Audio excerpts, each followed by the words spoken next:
हाँ, तो आज अपना ये लास्ट वीडियो का चैप्टर सेकंड का बहुत ही नॉलेजेबल वीडियो है।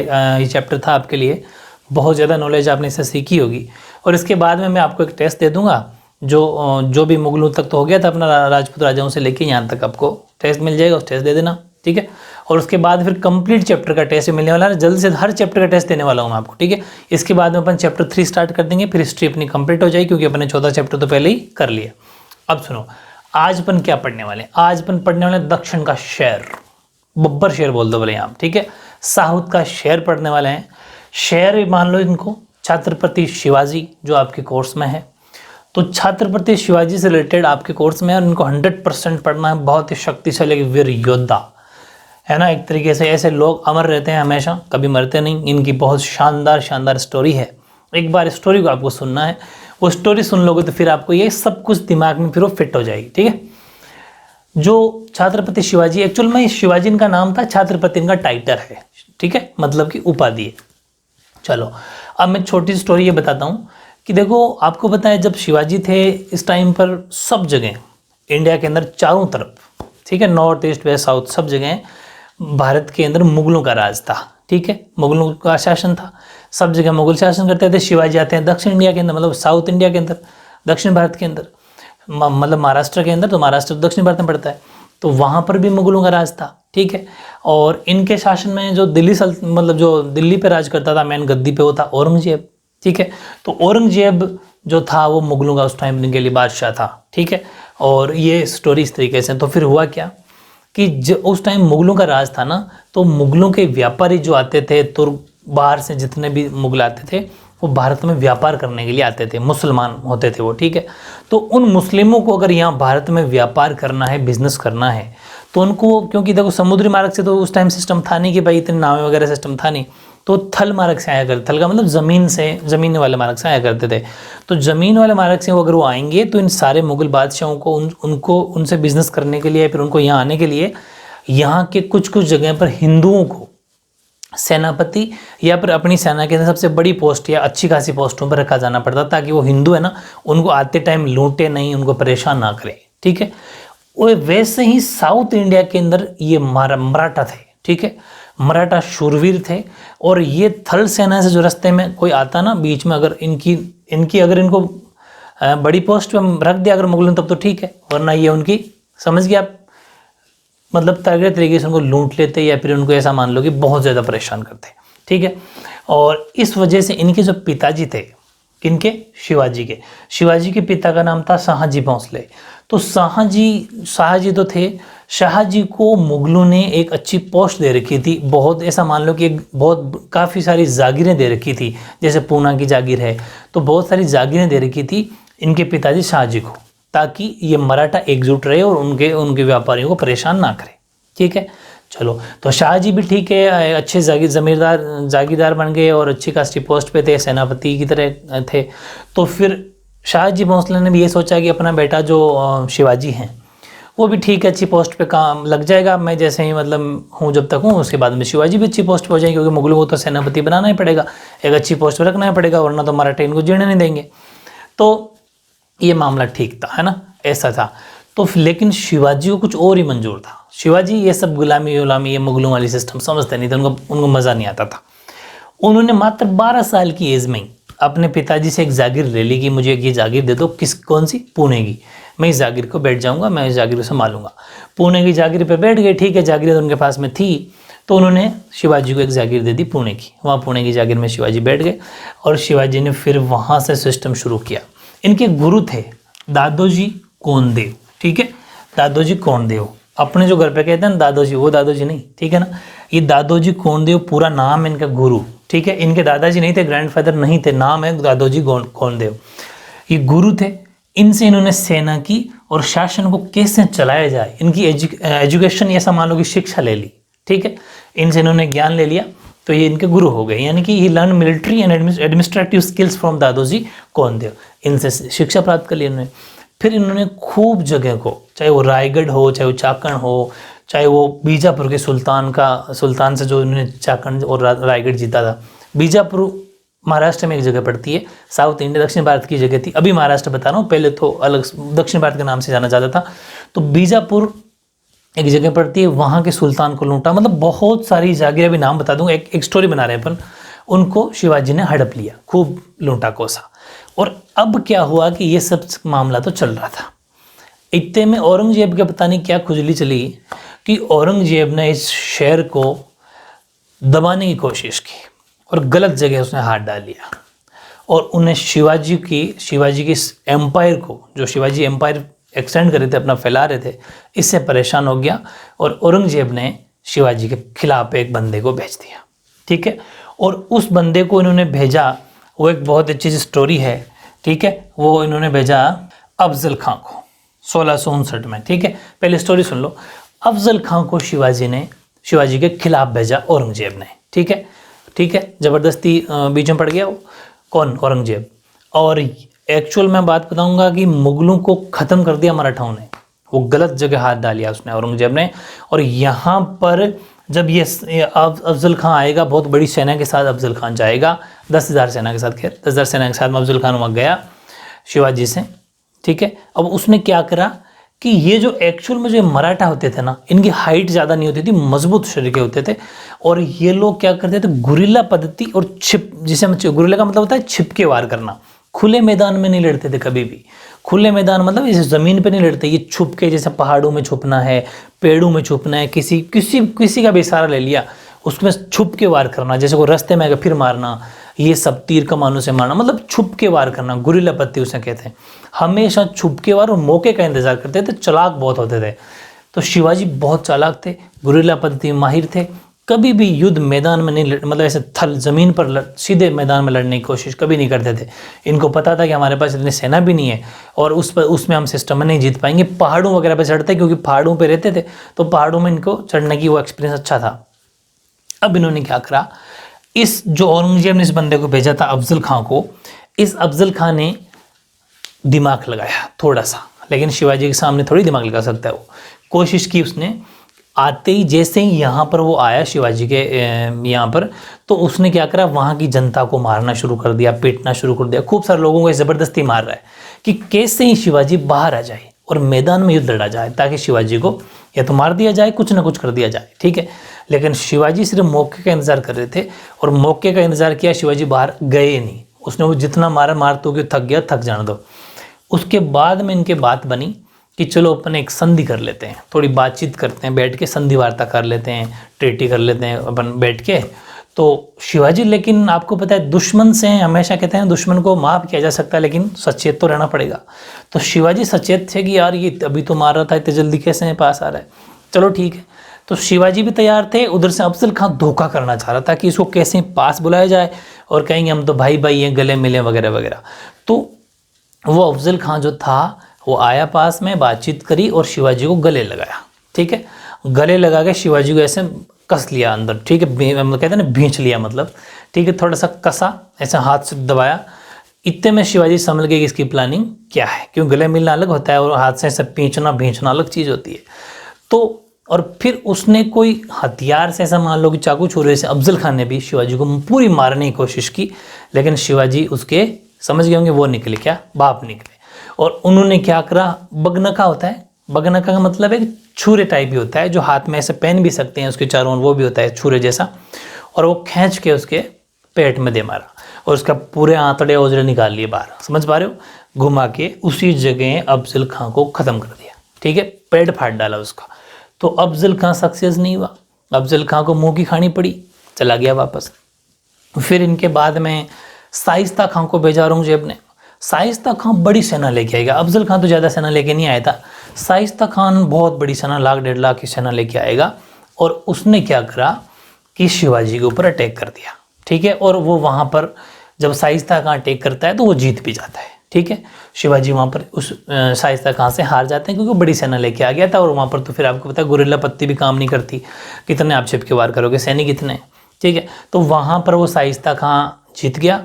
अब शिवाजी तो आपको पता है बहुत दिमाग मौके का इंतजार कर रहे थे, तो शाइस्ता खां जीत के वहीं रहने लग गया। शाइस्ता खां कहते हैं, कोई तो कहते हैं कि हिस्ट्री में लिखा हुआ है काफ़ी जगह कि कोई शादी समारोह था तो उसमें बाराती बन के गए थे शिवाजी, और कोई कहते हैं वो डिनर, कोई पार्टी थी, कोई शिविर चल रहा था, रात्रि में शिविर चल रहा था।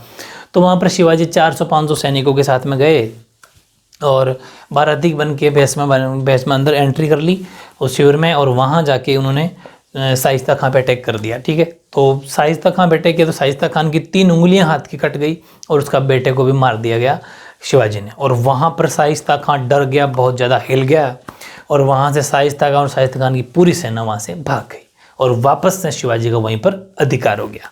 ठीक है, छोटी छोटी स्टोरी सुनो ना, तो टाइम पीरियड याद करना, पहले स्टोरी बननी चाहिए, टाइम पीरियड बाद में सब याद हो जाएंगे। फिर क्या हुआ, औरंगजेब फिर परेशान कि यार ये तो मामला, फिर 1-2 जनों को और भेजा, नहीं पार पड़ी, सब तुरंत वापस चले गए। फिर अब शिवाजी के खिलाफ औरंगजेब ने एक साजिश रची। फिर एक बहुत बड़े राजा मान लो जिसकी एज उस टाइम पर लगभग 60 साल थी, और वो थे हमारे जयपुर के शासक आमेर के मिर्जा राजा जय सिंह। मिर्जा राजा जय सिंह को औरंगजेब ने भेजा, और मिर्जा राजा जय सिंह बड़े दिमाग वाला बंदा था, तो इनको भेजा। ये बड़ी सेना लेके गए, उतनी 1.5 लाख के करीब सेना लेके गए। इन्होंने शिवाजी को फिर हराया, शिवाजी को वहाँ पर हराया, और शिवाजी को हराने के बाद में शिवाजी को इतना मजबूर कर दिया कि वो खुद से आके उस टाइम पर खुद से आके शिवाजी जय सिंह से संधि करे, इस हिसाब से मजबूर कर दिया। और फिर पुरंदर की संधि के नाम से पढ़ेंगे, पर बहुत इंपॉर्टेंट है, पक्का एग्जाम आएगी।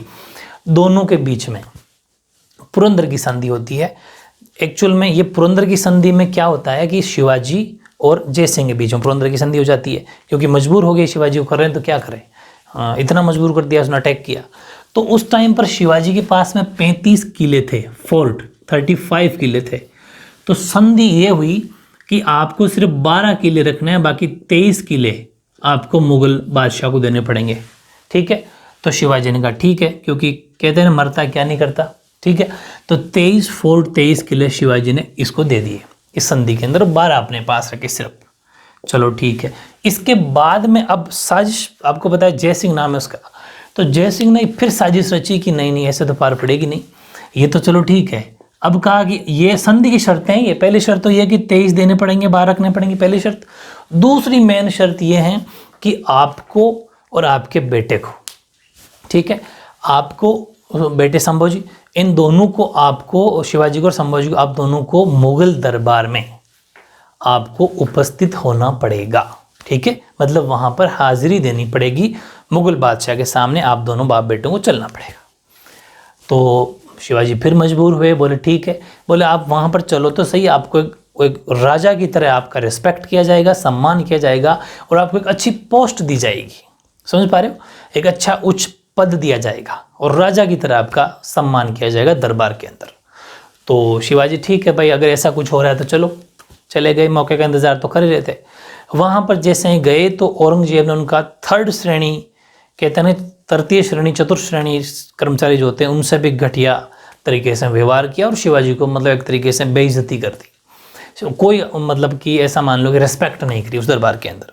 इससे शिवाजी बड़े दुखी हुए तो हुए, क्या क्या करेंगे अब औरंगजेब ने इसके अलावा उनको बंदी भी बना लिया, बंदी बना के जेल में कैद कर दिया। समझ पा रहे हो, ठीक है, वहाँ पर दोनों बाप बेटों को कैद कर दिया, वहाँ पर पड़े रहो। अब शिवाजी खूब दिन तो पड़े रहे, लेकिन शिवाजी दिमाग, आपको पता, बड़ा चतुर इंसान थे, तो उन्होंने फिर ये चतुराई दिखाई, दिमाग लगाया, और उन्होंने ये कहा कि बीमारी का एक बहाना कर लिया कि मैं बीमार हो गया।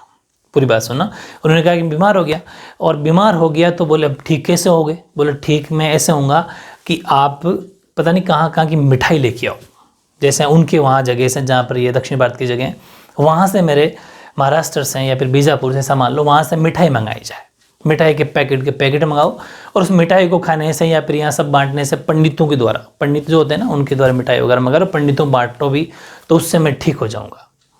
तो अब वहाँ पर चतुराई ये दिखाई कि जो मिठाई के डिब्बे आते थे, रोजाना आते जाते इंसान को विश्वास हो जाता है कि यार ठीक है, क्या चेक करना है, मिठाई के डिब्बे आते, उतार लिए, चेक कर लिए, शिवाजी खा लिए या फिर जिसमें बांट लिया, फिर वापस हट गए। तो अब औरंगजेब को ये चीज़ नॉर्मल लगने लगी, 10 दिन 15 दिन रोजाना डिब्बे आते थे, 20 दिन महीना मान लो, तो फिर अपन को विश्वास हो जाता है कि ठीक है, कोई दिक्कत नहीं है, डिब्बे वाले आते हैं, मिठाई वाले चले जाते हैं। शिवाजी का प्लानिंग कुछ अलग थी, वो मिठाई के जो डिब्बे थे उन्हीं खाली डिब्बों में, एक में खुद बैठे, एक में अपने बेटे को बिठाए, और मिठाई के डिब्बों में बैठ के पार हो गए। वहाँ से शिवाजी और संभाजी उस वहाँ के मुगल दरबार से भाग निकले, और वहाँ से ये जो योजना बनाई थी मिठाई डिब्बों वाली, वहाँ से सक्सेस हो गई और वहाँ से भागने के लिए उसके बाद में शिवाजी ने वापस जितने भी ये फोर्ट वोर्ट थे ना सब जीत लिए वापस, ज़बरदस्त तरीके से जीते और ख़त्म कर दिया मुगलों को, बिल्कुल ख़त्म। आपको पता है औरंगजेब के बाद में औरंगजेब जो लास्ट शासक था, गलत जगह हाथ डाला, इस वजह से मुगल ख़त्म हुए। और मराठाओं ने फिर उसके बाद में, ऐसा नहीं कि शिवाजी की बाद में मृत्यु हो गई तो मराठे रुक गए, नो, इनके बेटे शामबाजी आपने सुना होगा, फिर आगे तानाजी, ये सब स्टोरियाँ ज़बरदस्त तरीके से इनको परेशान करेंगे, मुगल को ख़त्म कर देंगे बिल्कुल, ठीक है।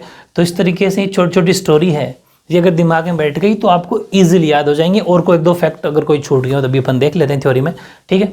तो इस तरीके से बड़ा इंटरेस्टिंग टॉपिक है। एक शेर, एक शूरवीर, एक योद्धा है। क्यों है योद्धा, शूरवीर, शेर क्यों है?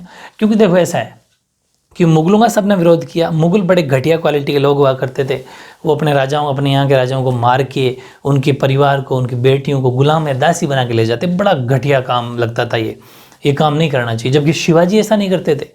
अगर इनके दुश्मन को भी इन्होंने मार दिया और उनके परिवार, तो उनको सम्मान वापस भेजते थे, बिल्कुल इज्जत के साथ। बहन बेटी की बड़ी इज्जत कदर किया करते थे शिवाजी।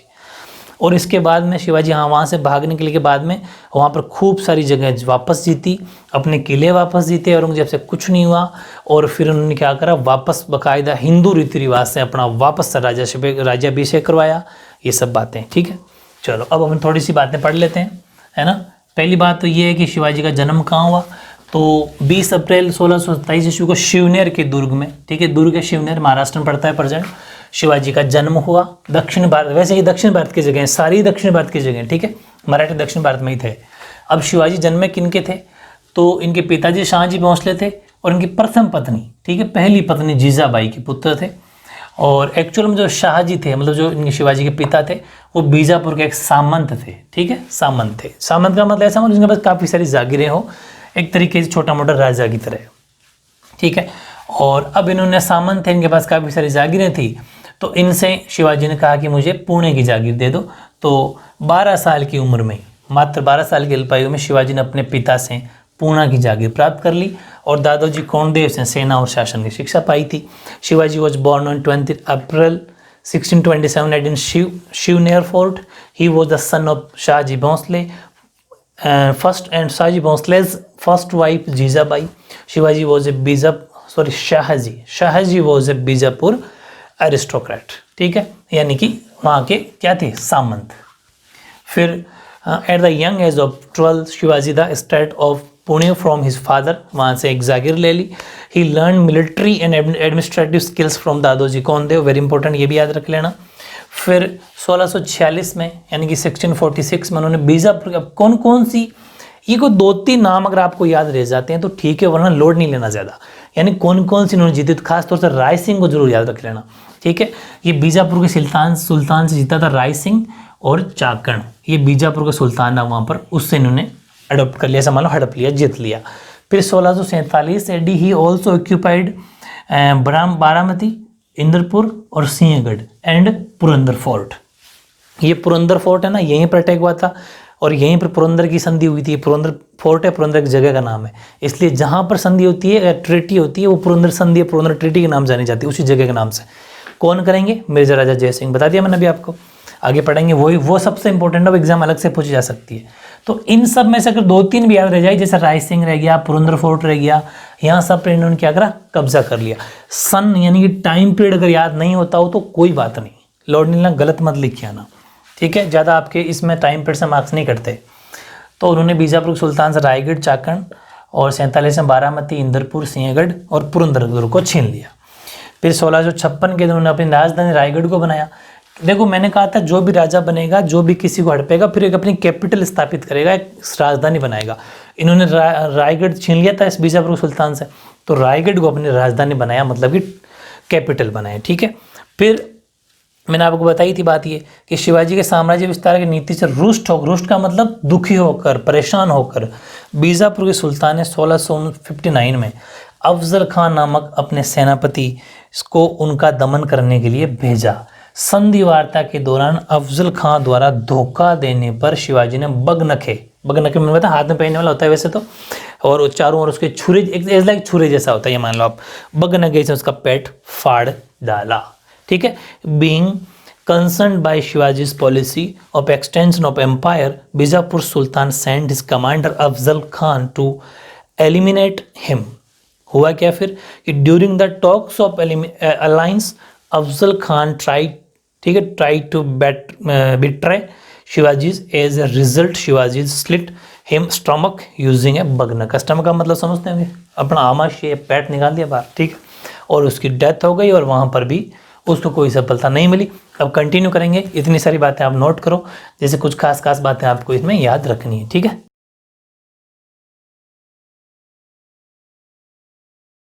तो ठीक है, जो मैंने स्टोरी बताई थी वही सारी बातें, खास सबसे इंपॉर्टेंट बात उनमें ये है पुरंदर की संधि, treaty of Purandar, very very very important है। चाहे शिवाजी से रिलेटेड और कुछ ना आए, लेकिन पुरंदर की संधि पक्की आ सकती है, अच्छे से पढ़ लेना। कुछ बातें जो मैंने बोली बता देता हूँ कि 1663 में यानी 1663 में शाइस्ता खां को शिवाजी के दमनार्थ का मतलब शिवाजी का दमन करने के लिए, शिवाजी का विरोध करने के लिए औरंगजेब ने नियुक्त किया। किसको? शाइस्ता खां को नियुक्त मतलब उनको अपॉइंट किया कि भाई आपको उनका विरोध करना है, जीतना है, उनको हराना है। तो जिसने शिवाजी का केंद्र स्थल यानी कि पूना था, आपको पता है शिवाजी ने पूना बैठे थे सबसे पहले पिताजी की जागीर पर, वहाँ पर अधिकार कर लिया। लेकिन मैंने कहा था वो रात को डिनर पर वो बातें लिखने की जरूरत नहीं होती, शीघ्र ही शिवाजी ने उस पर पुणे वापस अधिकार कर लिया, ठीक है, क्योंकि उसको आपको पता है ना उसको 3 उंगलियों उसके बेटे को मार दिया था, वो बात लिखने की जरूरत नहीं है, इतनी सा लिखना कि शिवाजी ने पुणे वापस यानी शीघ्र ही अधिकार कर लिया। तो औरंगजेब अपॉइंटेड डेक्कन मुगल, ये मुगल कहाँ का था? ये डेक्कन का था। Deccan Mughal viceroy Shaista Khan to eliminate Shivaji in 1663 AD।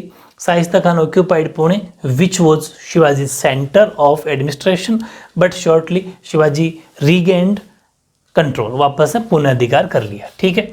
अब इसके बाद मैंने कहा था मिर्जा राजा जय सिंह को भेजेंगे, ये जयपुर आमेर के शासक हैं। तो being helpless, Shivaji entered into a treaty with Jai Singh in 1665 AD, which is renowned as the Treaty of Purandar, या फिर विच इज ट्रीटी मतलब पुरंदर के नाम जानी जाती है। कहने का मतलब वो है कि शिवाजी ने जय सिंह के साथ 1665 में संधि कर ली, जो पुरंदर की संधि के नाम से जानी जाती है। वेरी इंपॉर्टेंट, मैंने ये बॉक्स जो बनाया है ना वो इसीलिए बनाया है कि अलग से 2 मार्क्स में 3 मार्क्स में क्वेश्चन पूछा जाएगा कि पुरंदर की संधि किन किन के बीच हुई और उनके बीच में क्या क्या शर्तें थी, ठीक है, कौन कौन सी शर्तें थी, ये आपको अच्छे से याद करना है। तो 1665 में, इसकी तो आपको डेट भी याद करनी है। 1665 के अंदर पुरंदर की संधि हुई, शिवाजी और जय सिंह के बीच हुई। क्या क्या शर्तें थी, कंडीशंस देखो। पहली कि शिवाजी ने अपने पूरे 35 से 35 दुर्ग थे उनमें 23 मुगलों को दे दिए और मात्र 12 अपने पास रखे। Following were the provisions of this treaty, Shivaji surrendered 23 out of his 35 forts of the Mughals and kept merely 12 forts with himself, 12 अपने पास रखे। सेकंड, शिवाजी के बड़े पुत्र शंभाजी को मुगल दरबार में 5000 का मनसबदार बनाया गया, ये भी शर्त रखी बनाया जाएगा, यानी कि Shivaji elder Sambhaji was appointed as 5000 ही मनसबदार, मतलब उस टाइम पर 5000 का मनसबदार बनाना बहुत बड़ी बात होती थी, ठीक है, बहुत बड़ी। इसका मतलब ये होता है कि ये बहुत बड़ी पोस्ट है, बहुत बड़ी पोस्ट 5000 का मनसबदार प्राप्त होता था, वो हर किसी को नहीं मिली, ये बात कही गई थी, लेकिन ऐसा कुछ नहीं हुआ। आपको पता है उसके बाद में इनको बहुत ज़्यादा इनको बेइज्जती करी गई और शिवाजी से दुखी हो गए थे, फिर वो भागने वाली स्टोरी मैंने आपको बता दी। फिर हुआ क्या कि मई 1666 में 65 के अंदर इनकी संधि हुई थी। थोड़े दिन बाद में ये वहाँ गए और मई के अंदर इनको शाही दरबार में उपस्थित हुए। कब हुए? मई 1666 में, 1666 में, मई 1666 में शिवाजी औरंगजेब के दरबार में, शाही दरबार में उपस्थित हुए, लेकिन नवंबर के अंदर वापस निकल के अपने पुत्र शंभाजी के साथ में गुप्त रूप से निकले और सुरक्षित अपने घर पहुंच गए। इन May 1666 AD, Shivaji visited the royal court, but in November 1666 AD, he secretly went away from the prison along with his son Sambhaji and reached home safely, ठीक है, इजीली आराम से सुरक्षित पहुंच गए। फिर हुआ क्या, जैसे अपने घर पहुंचे 1674 में, ये भी वेरी इंपॉर्टेंट, जितनी भी बातें मैं लिखता हूँ सारी इंपॉर्टेंट है। और मैं आपको फिर बता दूँ, आपको हो सकता है 2-3 जगह ऐसे वीडियोज आने लग गए होंगे, अपने वीडियो को देख देख के सिर्फ उंगलियां घुमा रहे हैं। आपको जो मैं कह रहा हूँ वैसा करना है, नॉलेज बहुत ज़रूरी है, स्क्रीन लगा के पढ़ाने में कोई मतलब नहीं है, फिर तो बुक ही तुम्हारे पास पड़ी है। क्या छोड़ना है, हिस्ट्री का एक ही रूल है, क्या छोड़ना और क्या लिखना है, वो बड़ी बात है, क्या याद करना है। ठीक है, तो 1674 में रायगढ़ के अंदर, रायगढ़ दुर्ग में शिवाजी ने महाराष्ट्र का स्वतंत्र शासक के रूप में अपना राज्याभिषेक करवाया। कब? 1674 में। याद रखना, मैंने कहा था वापस वो जाके राजा बन जाएंगे। In 1674, and in the Raigad fort, he entered himself as the independent king of Maharashtra and assumed that, और यहीं पर छत्रपति के टाइटल लेंगे, assumed the title of Chhatrapati. जो छत्रपति की जो उपाधि है, इस अवसर पर उन्होंने अपने आप को छत्रपति उपाधि भी धारण करी। और एक्चुअल में शिवाजी ने दक्षिणी भारत के एक स्वतंत्र हिंदुई, आपको पता है कितने मुगलों का राज था, फिर भी इन सब से मुकाबला किया, एक हिंदू एम्पायर स्थापित किया साउथ इंडिया के अंदर। यानी कि Shivaji manage to establish on independent Hindu empire. और शिवाजी डाइड इन 1680 AD। एक हिंदी वाले भी लिख देना कि शिवाजी की मृत्यु, यानी कि शिवाजी की मृत्यु 1680 में हो गई। ठीक है, 1680 ईस्वी में हुई। ये लाइन लास्ट में आप लिख देना चाहो तो। ठीक है, तो इस तरीके से शिवाजी के साथ ही इसके बाद में सामोजी वगैरह के बारे में आपके कोर्स में बिल्कुल भी नहीं है, उन पे आपको लोड बिल्कुल नहीं लेना, बुक के बाहर कुछ भी नहीं आएगा उनसे, क्योंकि आपके है ही नहीं कोर्स के अंदर।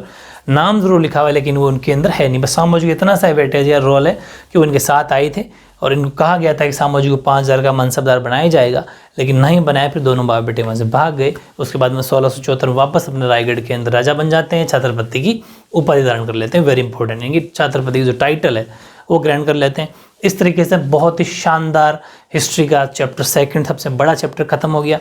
चैप्टर 3 जल्द स्टार्ट करेंगे, हो सकता है आज ही वीडियो मिल जाए आपको। और टेस्ट इसकी अच्छी तैयारी करनी है। अब इस चैप्टर का एक टेस्ट बाकी रहा है, वो टेस्ट ले लूँगा आपको। वो यहाँ तक आएगा, शिवाजी तक, जो भी राजपूत राजाओं से लेके शिवाजी तक आएगा। ठीक है, और उसके बाद में फिर चैप्टर 1 की भी तैयारी करो। जल्द मैं आपको 2-3 दिन के अंदर उनका भी टेस्ट लूँगा। फिर चैप्टर 4 का भी टेस्ट लूँगा, कर लिया अपन ने। इस तरीके से फिर एक साथ हिस्ट्री का 20-22 की हिस्ट्री जो आपकी एग्जाम आ रही है अपनी पूरी हो जाएगी। फिर एक साथ पूरी का टेस्ट लेंगे। बहुत अच्छी तैयारी करने वाले हैं SST साइंस सब सब्जेक्ट की। ठीक है, उधर हिंदी में अपन ने समाज स्टार्ट कर दिया, तो समाज के वीडियो आपको मिलने वाला। अच्छी प्रैक्टिस करो, बहुत ही शानदार मार्क्स आएंगे। टारगेट 90 को दिमाग में रखना, ऐसे नहीं बनते, मेहनत करनी पड़ती है। 7 से 8 घंटे पढ़ो। ठीक है, ओके।